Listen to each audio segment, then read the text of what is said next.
Bismillahirrahmanirrahim. Assalamualaikum warahmatullahi wabarakatuh. Saya Muhammad Salahuddin bin Kamal Barin, wakil daripada pihak JPKK Bukit Mali, ingin mengucapkan ribuan terima kasih kepada pihak Muslim Malaysia kerana hadir hari ini untuk beri sumbangan kepada penduduk kampung yang melibatkan asnaf, orang miskin, warga emas, OKU, anak yatim.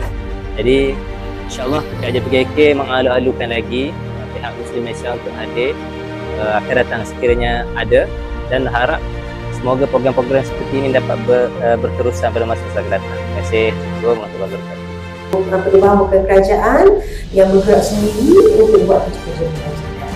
Dan paling penting sekali, NGO Muslim Malaysia adalah NGO yang tidak terlibat dengan mana-mana badan parti politik. Terima kasihlah Muslim Malaysia buat bagi-bagi. Terima kasih Muslim Malaysia.